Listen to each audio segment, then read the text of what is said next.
We went to the capital to beat Spurs, and the only thing that could stop us was VAR. If you don't have a song, you may as well not go to the pub at all. Lads. Watch this.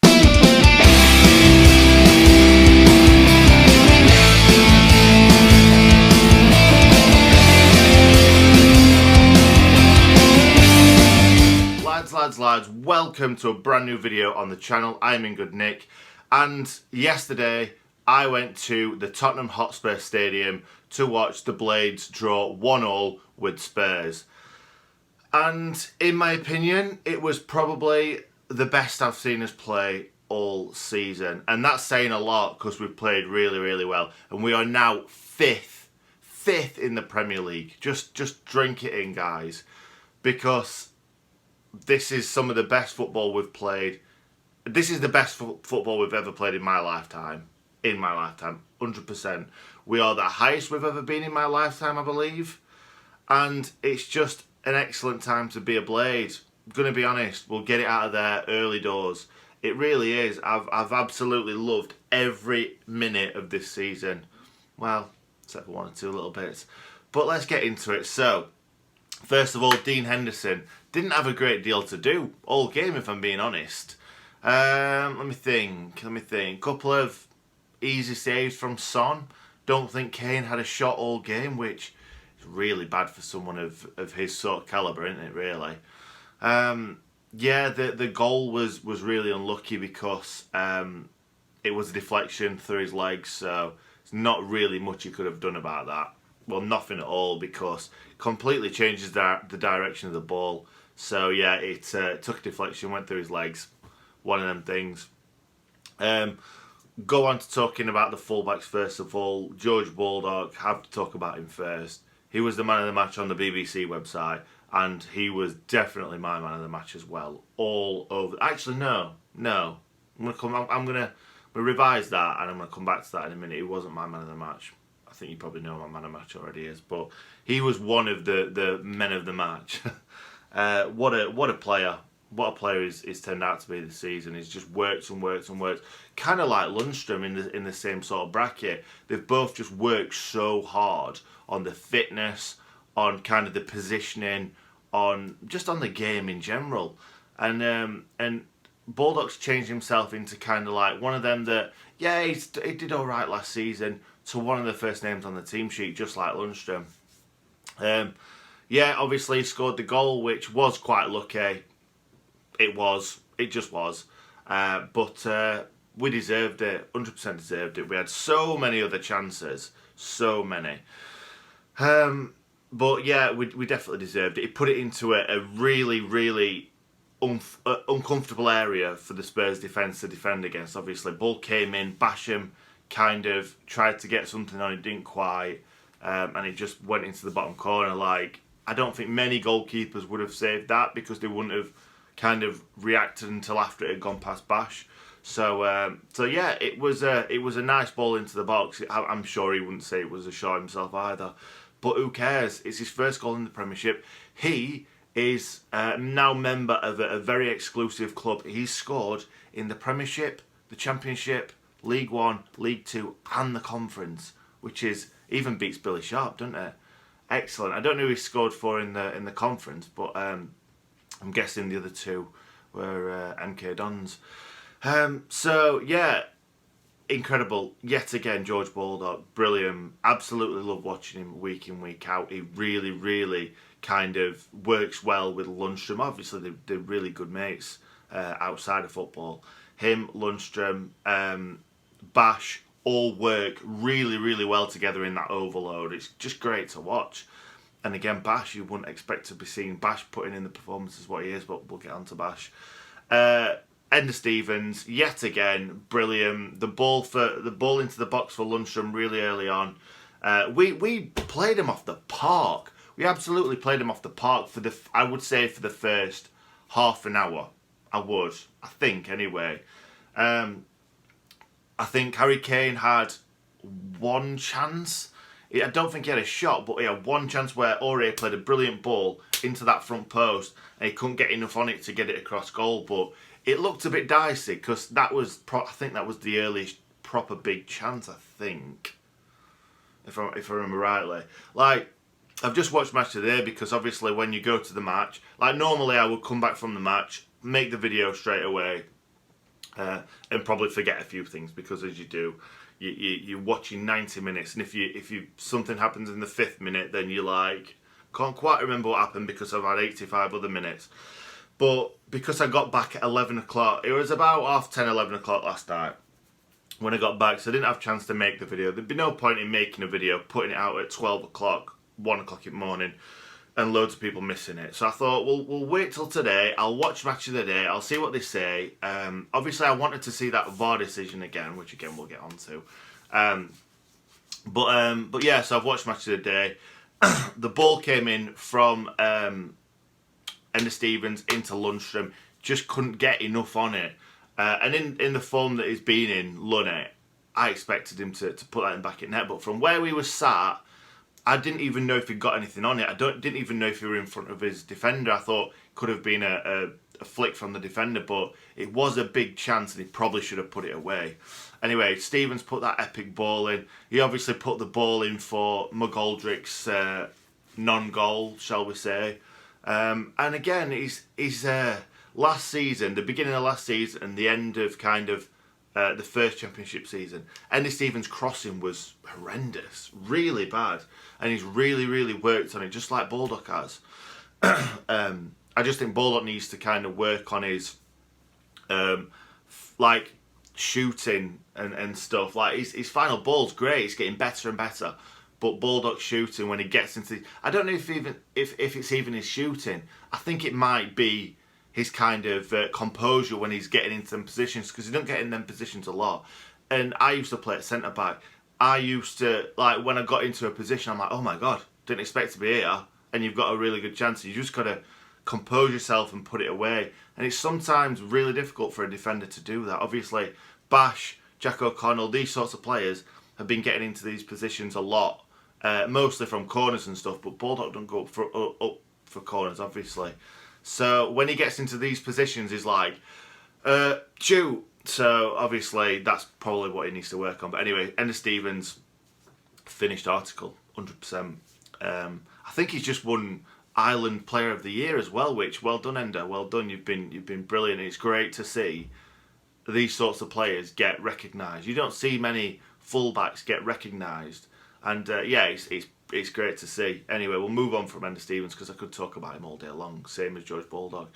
Egan, again, really good, really strong, won everything in the air as usual. Not really much I can say about him because they didn't kind of breach our walls much in the game. So, yeah, he did everything that he needed to do well, except for one moment, which I kind of missed out when I'm talking about Enda Stevens. For their goal, Enda Stevens took a touch. It was a bit of a hard touch back towards his own goal, which is always a no-no. But I don't know what went through Egan's head, because I know, obviously, Stevens made a bit of an error by taking a big touch and couldn't get there to clear it.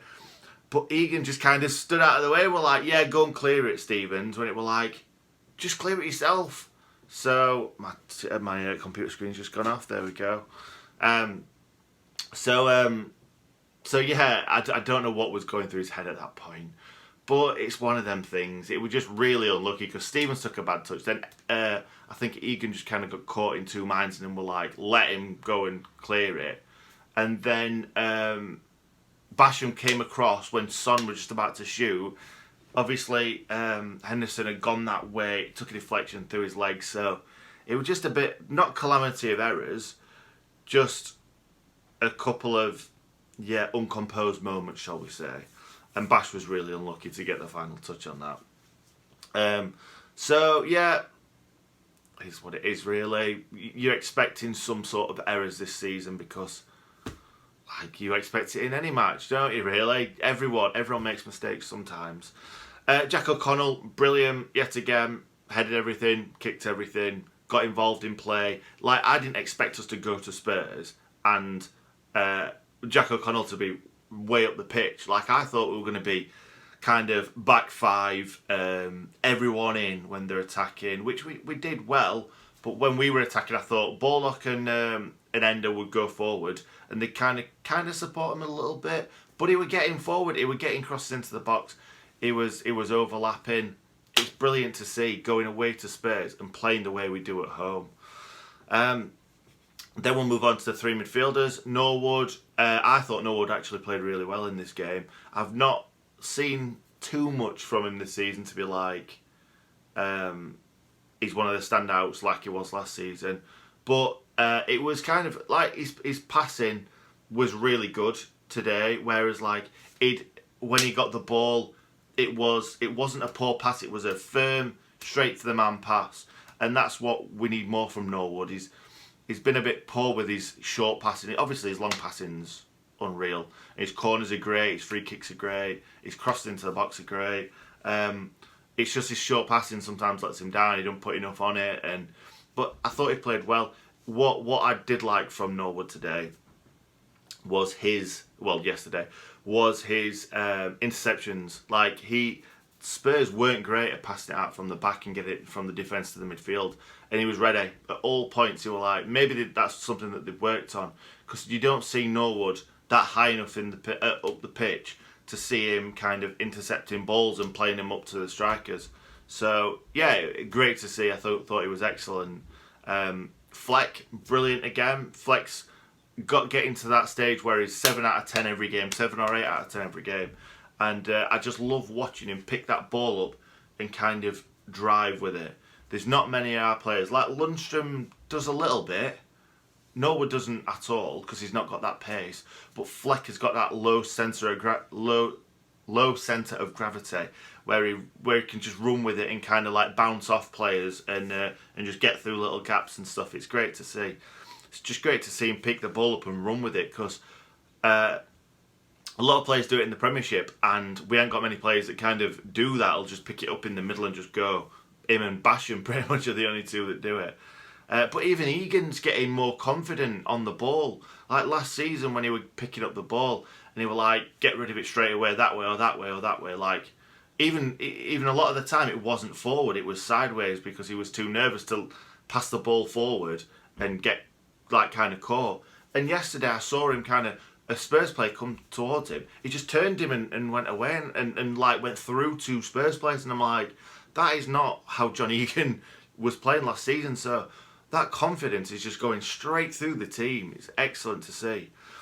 Lundstram, there's no more words for him. Like I've been close to saying to people and in videos and stuff that we can't look at Lundstram as the best player in the team, because he's only played kind of, well, what were that 12th game yesterday, I think it was, or 13th, I can't remember. He's only played 12 or 13 games. Like, fair enough, in a lot of them games he's been one of the best players on the pitch, but he's actually starting to do it more and more and more often. Like week in, week out, you can rely on him. Like, we weren't relying on him at the beginning of the season. We're like, wow, Lundstram's doing well, but we weren't relying on him. Like, now we are starting to rely on him. Not rely on him in a bad way, a negative way. Rely on him in a brilliant way, where it's like, he will do something good. Like, we're not saying nobody else can do anything. Lundstram will pick the ball up. He will do a back heel and get Baldock on his way. He'll play a really nice ball through. He will have a good shot, like hit the post. He hit the post. He got into a great position where he nearly scored. When Baldock crossed the ball, I saw a match of the day. When Baldock crossed the ball in, he had acres of space in the middle, and if Baldock would have laid it back, I'm sure he would have put it in back in net. So he's just getting better and better week in, week out, and again, unlucky to not score a goal. He's just, I don't know what else to say. His passing's really good. He's strong. He's quick. He gets into really good positions. The only person that I can kind of think of that reminds me of him is Steven Gerrard, and that is a big statement. That really is a massive statement to say, because Gerrard, one of the greatest English players that's ever come out of any sort of team, and John Lundstram, maybe it's the Scouse thing, but it's that big, strong, like, he is direct. He will run with the ball. But also, he's got it up there enough to be like, I've gone too far. I need to come back, play it out wide, start it all again. I don't want to lose that ball. And he doesn't lose it a lot. And that's the thing, like, he's got that footballing brain to know when and when not to keep going or stop or pass. It's great to see. It really is. Then we've got, obviously, Mousse and McGoldrick. David McGoldrick. We'll talk about Mousse first, because David McGoldrick was my man of the match. What a game that man had. Mousse, brilliant. Excellent. Mousse, I know he was great against Burnley, but Burnley weren't very good. Burnley actually weren't great against us. Like, I know we've been saying this all season, like, oh, every team that plays us has had an off day. Burnley had an off day. They weren't very good. They were really poor. Like, you can't say Arsenal had an off day. We just absolutely, like, kind of played them from start to finish. We didn't let them have anything. Burnley were poor. Burnley were really poor. And Mousse was brilliant against Burnley. But Mousse, for me, is a very good option up front, last man, like kind of furthest man forward in an away game because of the pace. No, because of the pace. He's got the brains. He knows when to make the runs. He knows when to conserve his energy. And obviously at home, it's more, we have the ball more, so it's more pass and move. But away from home, still it was the same thing against Spurs, and maybe this is what we're going to be doing. Maybe we are going to be playing a lot of teams off the park this season. We don't know. But kind of like the Everton match where it were a smash and grab and you kind of playing a ball through for him to run onto. Yesterday, he had a few chances, he did. But for me, the big one was the swivel. The swivel, oh my God. If you watched it, if you went to the game, if you saw it match today, then you know what I mean. That swivel, he should have put it away. He really should have. However, that corner that we were aiming for, Dyer was stood in front of it, so it'd probably hit Dyer if not. But everyone in the ground, I think everyone in the ground thought that were him. That little turn, when he kind of he was running away from goal, kind of like diagonally away from goal, and then he just like chopped it the other way. Davinson Sanchez did not have a clue what he was doing. And he was away and he had loads of time to find his spot. Didn't quite do it, but he's scored a lot of goals. He's made a lot of assists recently. It will come. He'll score more goals, guaranteed. And he is full of confidence. Running the channels really well, because I saw a few times where Stevens or Jack O'Connell were just like clipping it down that wing.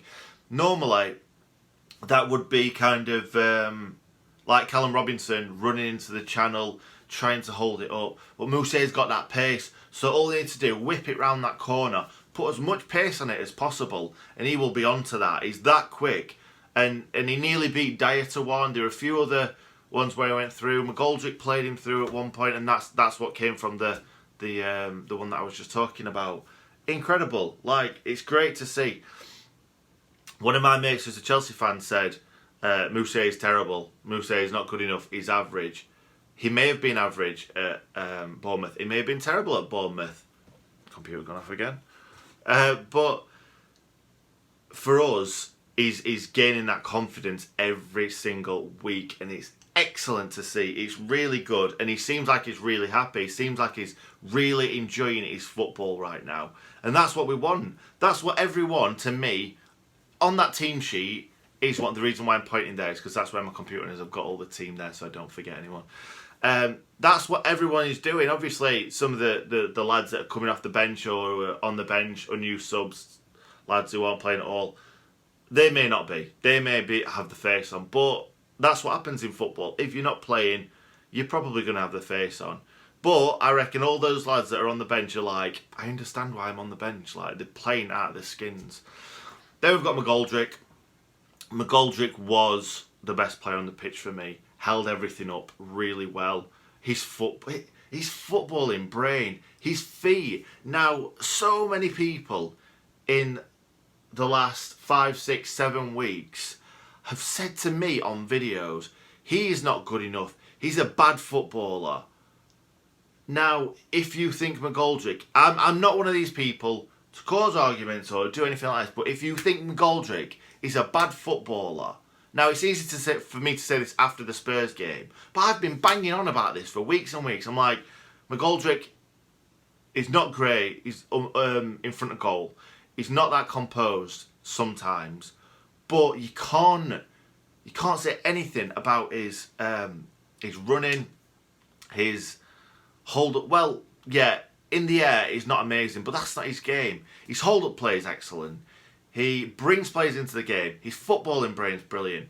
He's a great passer of the ball. He's great at passing and moving. He's great at dribbling. Like, he may not be the quickest of guys, but he's like, it's so like drop of the shoulder and he's away. And the thing is, you don't expect this from a guy that we just brought in as kind of like a punt from a team that got relegated to League One on a free. Especially when we were after a different guy for 5-7 million from the same team. We got the worst of the two. He's absolutely killing it against Spurs in the Premier League. And what's Wagon doing? Don't even know. Don't even care. Anyway, so that's McGoldrick. McGoldrick was excellent. Deserved that goal. Deserved that goal. Anyway, we've spoken about the actual goal. We've spoken just a little bit then about the goal that was scored by VAR. Let's talk about the actual decision and let's talk about VAR. I realise I've been talking for 20 odd minutes, but this is a big thing for me. A big thing. I don't think I've wasted any time in this video, so let's not waste any time now. VAR, right. I saw a Spurs guy on... Well, Spurs were quite good people, actually. They were good people, but I was sat right next to the Spurs fans, and there was one... Like, they gave us some crap when we were celebrating and then VAR took it away. But you expect that. You expect that. But there was one old geezer giving out the hand shuffling signs, we'll say that, because I don't want to say anything else. And he were like, it looks 75, 80 years old. And I'm like, what are you doing, mate? What are you doing? And then when we scored the VAR goal, he was giving that out when they scored. And then when we got the VAR goal, he was just looking forward like that, like, I can't look at anyone because I've just made myself look an absolute idiot. And then when VAR ruled it out, it was like, way, and it's like, what are you doing, man? And then we obviously went and scored and gave it him back. But it's like, he looked about 80. What is he doing? What is he doing? If I'm 80 and at a football match giving that, just, yeah, shoot me. Anyway, don't shoot him. Please don't shoot him. Anyway, so we'll get on to the VAR decision. So, Lundstram's big toe was offside. And, yeah, that's what everyone's going to keep saying. Andy Gray did something really good. Andy Gray, the guy on beIN Sports who used to be on Sky Sports. And he was like, first of all, the foot is blurred. The whole picture's blurred because they've had to kind of get really close in and try and make it as big as possible. So it's blurred, and what he was saying is that the foot looks really blurred. So how do you know? Because the blur kind of blurs out, so the shot may look like it's kind of there, but the foot may only come to like there or something like that. His head was there, his shoulder was there. They did the line, and it was like, it's wrong. And I'm not saying that, like, if it was offside, fair enough, that's fine. But it was too tight to call. And if you're giving a penalty, if the referee doesn't give a penalty, and then they go to VAR to check it, and it looks like a penalty, they should give a penalty, and they're not. So it's two completely different things what they're doing. So if it's because they think that they've got offside down, they know that they can put a line down there, which they can't because it took them nearly 5 minutes to decide. But obviously, first of all, the blur, there's the head, the shoulder, the knee. It was too close to call. And there were a Spurs fan on Twitter who did a video and says, VAR needs scrapping. Tweet Premier League and say VAR needs scrapping. Doesn't need scrapping. It does, in my opinion, it does not need scrapping. What needs to happen... Actually, Gary Lineker came up with a really good point. This was in my head before I'd heard the Gary Lineker part, so I'll talk about my thing first, and then I'll talk about the Gary Lineker part. The thing is, what it used to be kind of daylight in between players. Now, I'm not saying there needs to be a full body for it not to kind of be, for it to be offside. What I'm trying to say, though, is if it's that tight to call and you can't tell from just stop it right where the pass has been made, if you can't tell within like 10 seconds, then it's not clear and obvious. It's not. It's just not. And Gary Lineker said something very similar. What he said was, I don't know if it was a minute. I think it was a minute or 30 seconds or something. What he said is, if you can't make that decision within 30 seconds or a minute, it has to be kind of something set in stone, then you go with the referee's decision. And you can't be waiting 4 or 5 minutes to make a decision. Like, they're doing the complete opposite thing for penalties. So, if it's not clear and obvious, then they don't give it as a penalty. So how can you do that for penalties and then for offsides spend 25 minutes looking down the line? Stupid. It is so stupid. And like I say, don't get me wrong, if it were United, I'd have probably been happy. But at the same time, you've got to look at it and think, if this was any other club other than United, I'd be saying exactly the same thing. I'm sure everybody else is. VAR does not need scrapping. VAR is helping out the referees. However, VAR needs tweaking. And we probably knew this before the season starts. VAR definitely needs time to bed in, because you can't just say, right, unless you're doing something like a tennis thing or a cricket thing where you're like, you get 3 challenges, but that's going to slow the game down, and I don't think we want that. If you kind of said no to VAR other than 3 challenges for each team, then fine. But the thing is, if they'd have done the challenge, if the referee would have given it and Tottenham would have challenged it, then it still would have been the same thing. It still would have, they wouldn't have known if it were offside or not. Anyway, it's annoying that stopped us from winning 3 points. Saying that, I'm not saying that if we'd have scored that goal, we'd have won the game. We may not have, because that would have made it 1-1. It could have affected Tottenham in a different way. It could have affected us in a different way. But certainly right now, if we'd have scored that goal on paper, we'd have won the game. So it is annoying.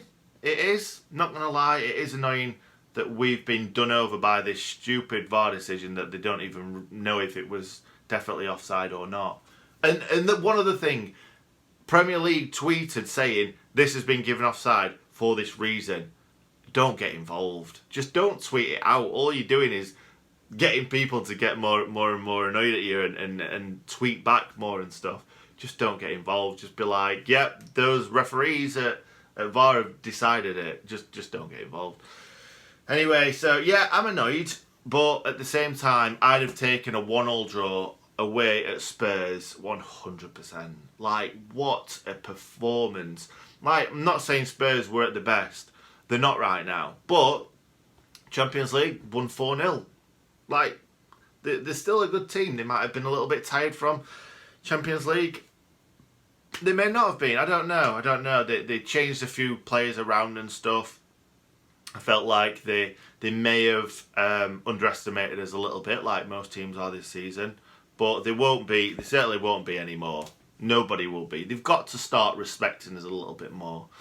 Saying that, don't know if it's respect or if it's just that we're playing teams off the park and they can't deal with how we play football. Anyway, that's about it. I'm very, very happy with the 1-1 draw. I am. We're 5th in the league now. It's amazing. It's the best we've ever been playing football, in my opinion. And yeah, long may it continue. We've got what do you call it? International break.